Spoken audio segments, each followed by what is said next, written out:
This is Alex Swallow, the influence expert, and this is the Big Idea series where I try to give you a topic that I want to talk about in a lot more length. I have the 1 minute influence series, and hopefully you enjoy those on my channel where I take an influence tip and give it to you in a minute. It's sometimes quite a rush to give it to you in a minute, but I do my best. But also I have this Big Idea series where I want to talk about something for a little bit longer. I want to expand on a topic to try to make it really useful for you. And today I want to talk about LinkedIn, which is a platform that I really love.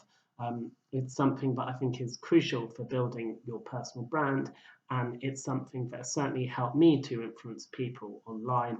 And I think if you invest the time in it properly, it will be a really good way for you to influence people as well. So I'm going to talk to you briefly about three main areas. Firstly, I want to talk to you about some things that you can do on your profile and things that people forget. Secondly, I want to talk to you about a particular tip that I picked up when I visited LinkedIn headquarters in London. And finally, I want to talk to you about some things which I actually think are crucial on LinkedIn to making a difference and making yourself stand out, but that very many people don't bother with, and they really should. So if you want to find out more, there's an article about this, which should be appearing on your screen now.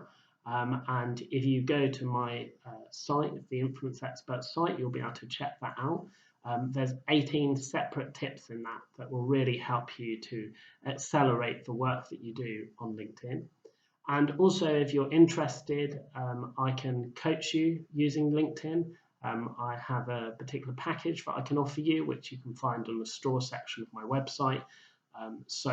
As I said, I myself have had a lot of success with LinkedIn at building my influence using the platform, and I have a lot of knowledge that I'll be able to share with you. So please check that out as well. So back to the first of the three quick areas we're going to cover about your profile. There's a number of areas of the profile that a lot of people don't get right. And the first one is the photograph. Now, many people don't have the right sort of photograph for LinkedIn. In essence, it isn't professional enough. People have photographs of them on holiday. They have photographs of them with people in the background. They have photographs of them where they're not looking at the camera. And the ones that I find particularly frustrating is where you have a photo of perhaps 5 people, all of whom are actually dressed beautifully. Maybe they're at a ball or some other sort of fancy event, but unless you know who the person is, you're not going to even be able to pick them out of that lineup. And the reason this is a problem, people might say, but LinkedIn is supposed to be for connections that you already have. So why wouldn't you be able to pick them out of the lineup?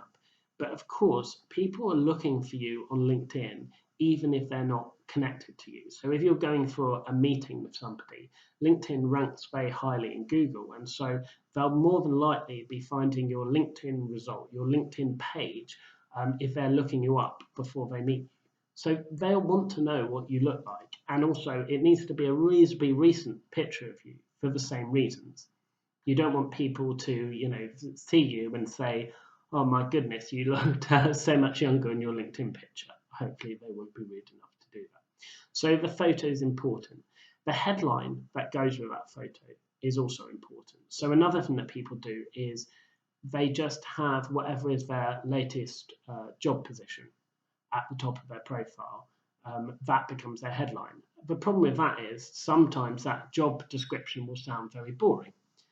So we'll say you're a manager of blah company, but it doesn't really give anybody much of an understanding who's having a casual glance at your profile or who's seen your profile come up along with a lot of other people's profiles. It doesn't really give them an understanding of what it is that you're really known for, what it is you really do, what your personal brand is.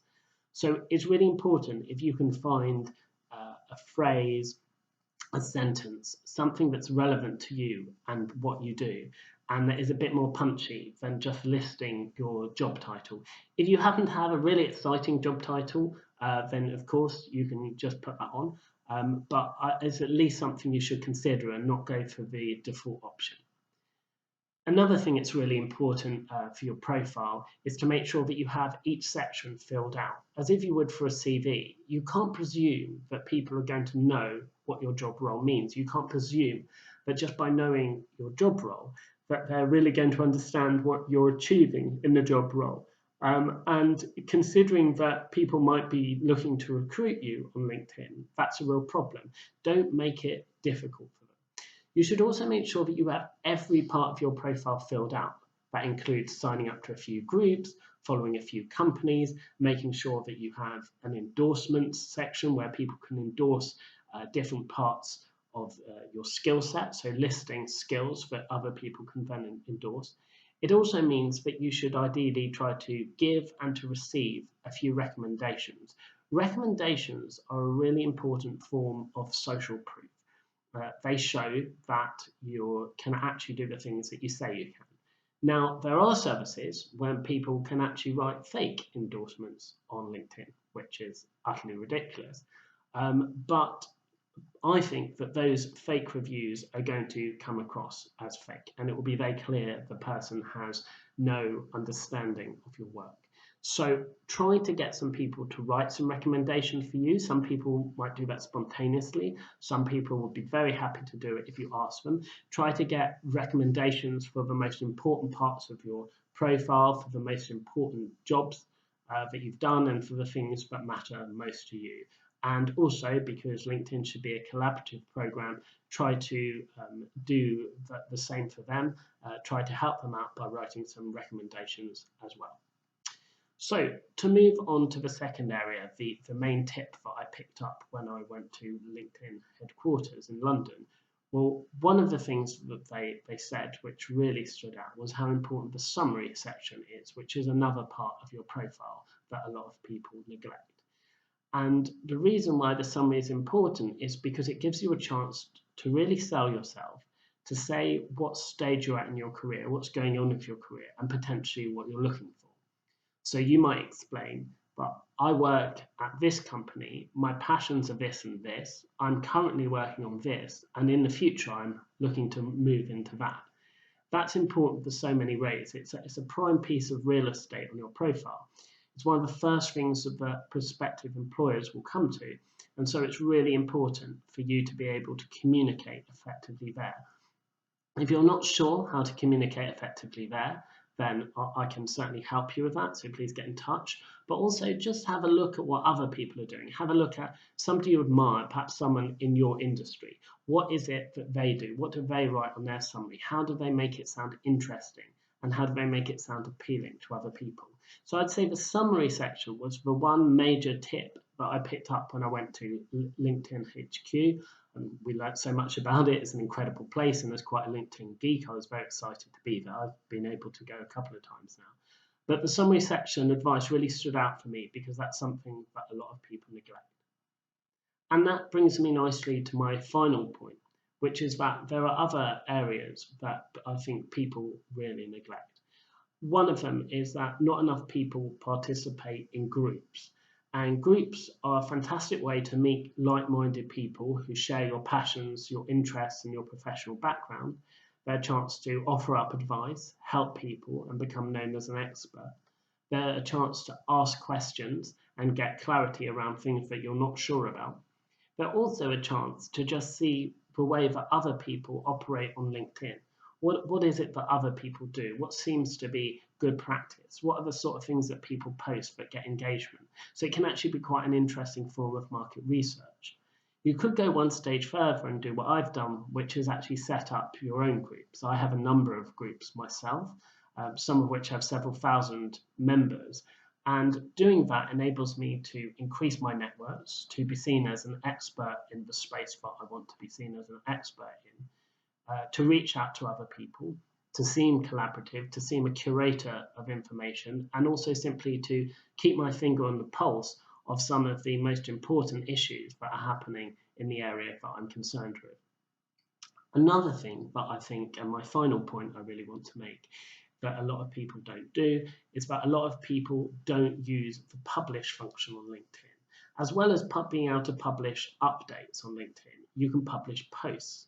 And when you publish these posts, they get collected underneath your profile. So when people go to your profile page, they'll be able to see your post. There's a number of reasons why this is important.